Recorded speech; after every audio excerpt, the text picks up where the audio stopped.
Did you know that international scientists actually found one of ancient Egypt's most legendary structures? A massive labyrinth that the Greeks claimed was more impressive than the Great Pyramid itself. But then, the Egyptian authorities systematically shut them down the moment that they tried to dig deeper. Okay, really quick before we dive in, I know some of you are going to see an AI image in this video and start typing angry comments about artistic integrity. Save your energy. Some of you will also disagree with my analysis of archaeological suppression because it challenges your worldview. Also save your energy. This channel is for people who want to learn about historical mysteries, not for people who need their hand held when they encounter uncomfortable information. Get over it. Now that we've established that this is a feelings-free zone, welcome aboard Arnie's Brain Train. I'm Alex Arnold, and today we're covering one of archaeology's most obvious cover-ups. This is where we put out information that doesn't care about your feelings, just the facts about what happens when archaeological discoveries become inconvenient for the people in power. This isn't just another case of funding problems or technical difficulties. We're talking about a pattern of shutting down research the moment that it threatens to rewrite history books that certain people have built their careers on. All of my sources are listed in the description or in the pinned comment below so you can verify every claim that we're making today. Now, let's examine exactly how one of the most significant archaeological discoveries in modern history got buried by the very people who should have been celebrating it. Here we go.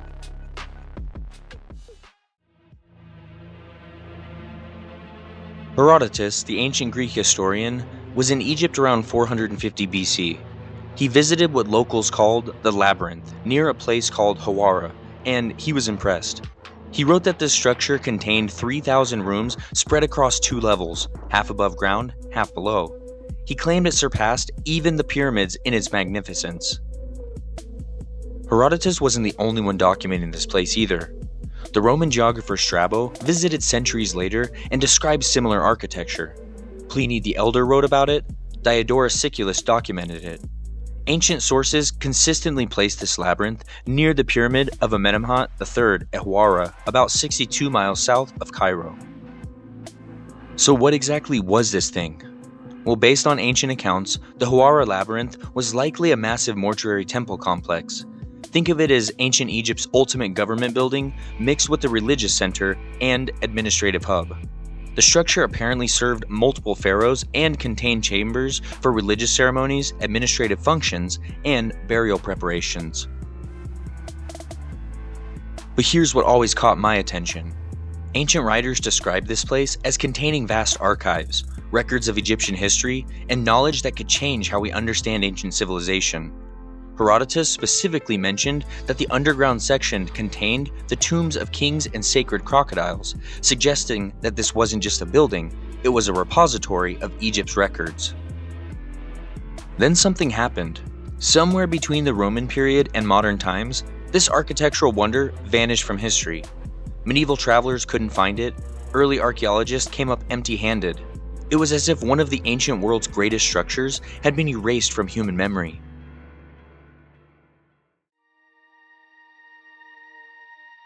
Now fast forward to the 20th and 21st centuries, where modern technology gave international research teams the tools to solve this ancient mystery.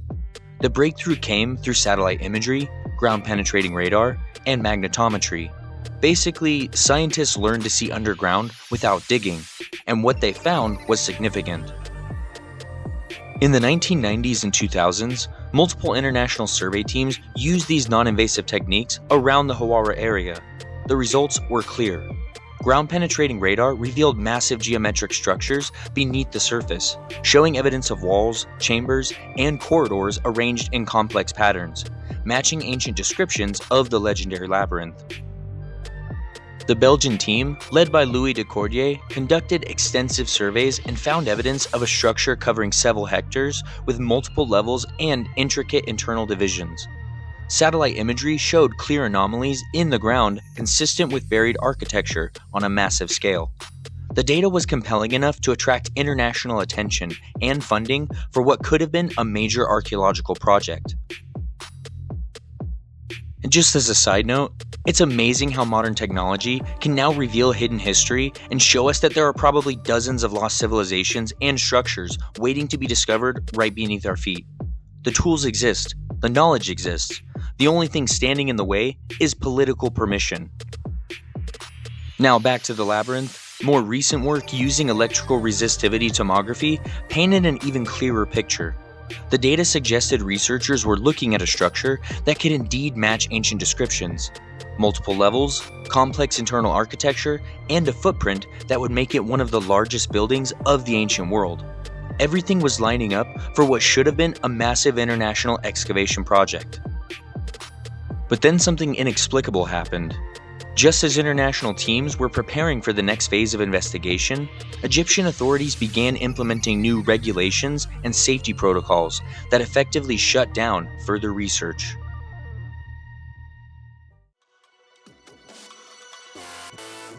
Now here's where our story begins to illustrate how archaeological discoveries get buried when they become inconvenient for the powers that be.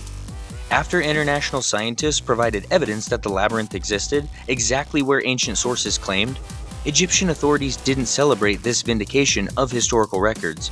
Instead, they systematically began restricting access and shutting down research. So let's start with what they claim are the official reasons, and some of them are legitimate reasons. First, there's the water table problem. Yes, the Nile River and thousands of years of flooding have raised the groundwater level significantly. The labyrinth is essentially sitting in a swamp, and major excavation would require massive pumping operations and waterproofing. But Egypt has successfully managed similar challenges at other sites when they wanted to. The question isn't whether it's technically possible, but whether they want it to be possible. Second mostly legitimate reason, there's Egypt's archaeological bureaucracy, which has become increasingly restrictive toward international research teams, especially when their discoveries start attracting independent attention. The Egyptian Ministry of Tourism and Antiquities now requires extensive approvals, permits, and oversights that can take years to obtain, if they're granted at all. But here's where it gets suspicious. Egypt has a documented history of shutting down excavations the moment discoveries become controversial or threaten established historical timelines. Remember the Sphinx water erosion research by geologist Robert Skoke? When he presented evidence that the Sphinx shows signs of water erosion suggesting it's thousands of years older than officially claimed, access became severely restricted and his research was marginalized by Egyptian authorities. This pattern isn't unique to Egypt either. Look at Göbekli Tepe in Turkey. Once it became clear that the site was rewriting our understanding of human civilization, being 6,000 years older than Stonehenge, the Turkish government dramatically slowed excavations and limited international access. Only about 5% of the site has been excavated, despite having the resources to do so much more. Or consider the Bosnian pyramid complex. Regardless of what you think about the claims, the fact remains that authorities actively discouraged and sometimes blocked excavations that could have definitively settled the debate. Why not just let the science speak for itself? As you start to understand how this knowledge is controlled and suppressed, it helps you recognize these patterns in other areas in life. When powerful institutions have something to lose from new information, they often use bureaucracy, safety concerns, and preservation protocols to maintain control over what the public gets to know. The preservation paradox is one of the most often used as a convenient cover. Yes, sometimes the best way to protect an ancient site is to leave it buried. But when this reasoning is applied selectively, especially to sites that could challenge academic careers, national tourism narratives, or religious beliefs about human development, you have to wonder if preservation is really the primary concern, or if it's just a convenient excuse to keep inconvenient truths buried.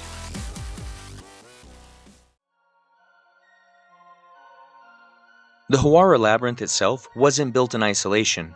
It's part of a larger pattern of sophisticated ancient Egyptian engineering that suggests that these people were operating on a level that we're still trying to understand, and that certain people in power would prefer that we don't understand.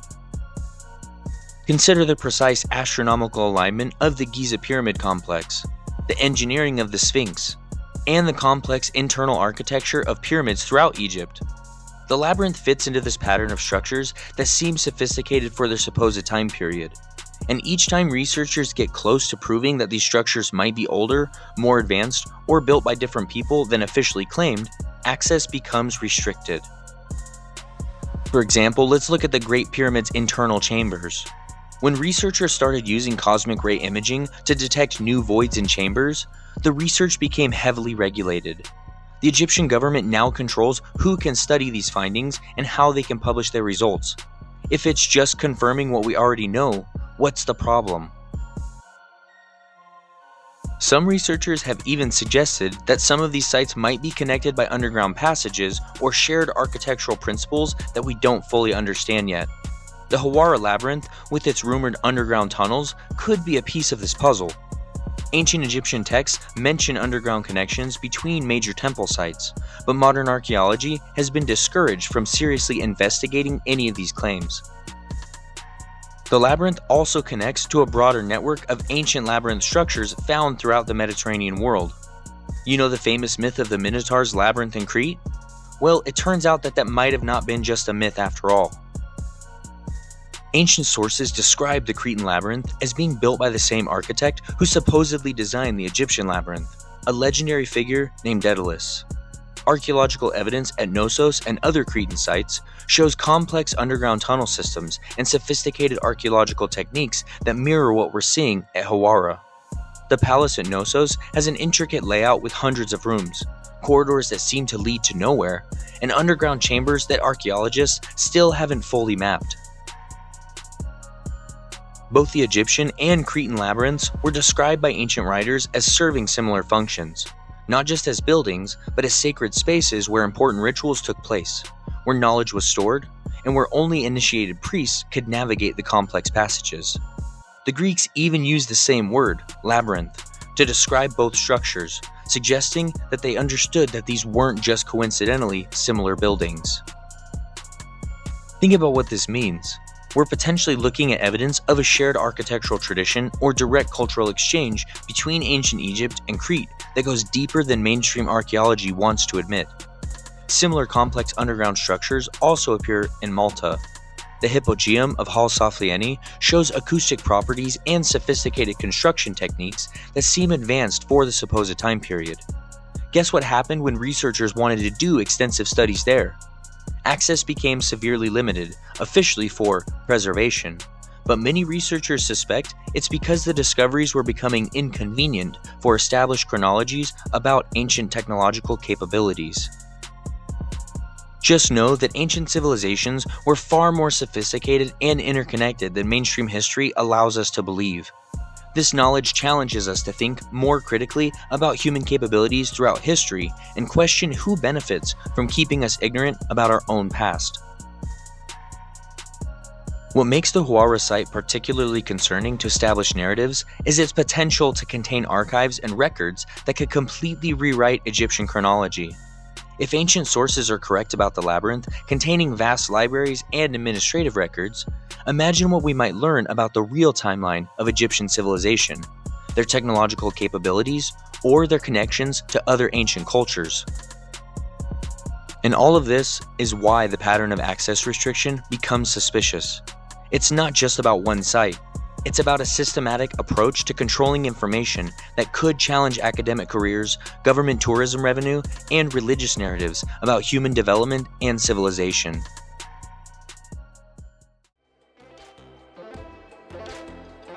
As always, let's sum everything up that we talked about and connect these pieces, because this story is bigger than just one buried building. It's about a pattern of suppression that should concern anyone who cares about truth and human knowledge. International scientists found evidence of the legendary labyrinth exactly where ancient sources said it would be.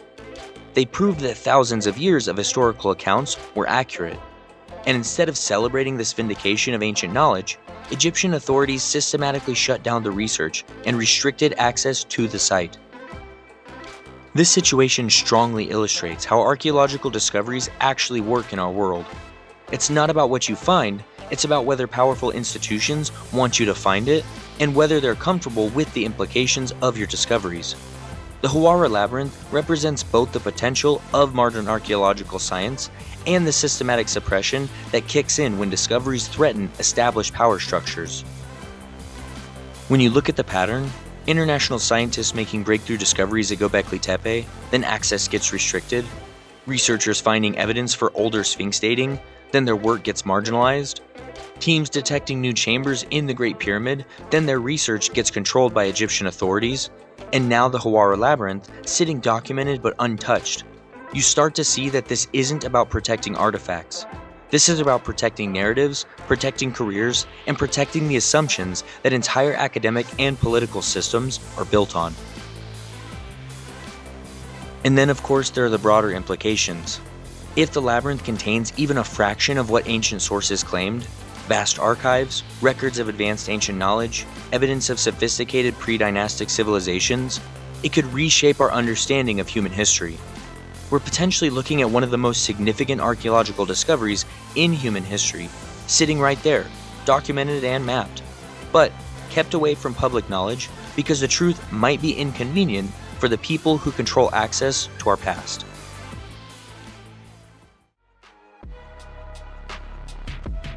And that's it for today, everybody. Why the Lost Labyrinth of Egypt represents one of the clearest examples of archaeological suppression in modern history. Not because we can't find it, but because the moment that scientists did find it, Egyptian authorities made sure that no one could dig deeper into truths that might challenge what we've been told about our past. Thank you so much for riding along on today's journey through Arnie's Brain Train. I'm Alex Arnold, and remember, if you want to see me continue covering cover-ups like this and diving deeper into the controversial discoveries that authorities don't want you to know about, subscribe to the channel and help me grow and make my productions better. Your support helps me continue putting out information that doesn't care about protecting institutions' narratives. All of my sources are listed in the description or in the pinned comment below for your own research adventures, because I want you to verify everything and never take anyone's word for anything, including mine. And finally, all aboard for our next adventure, where we'll continue exploring the truths that they're trying to keep buried. Keep questioning everything, keep demanding answers, and remember, the world isn't always this simple, but it's always this interesting. See you guys next time. Bye.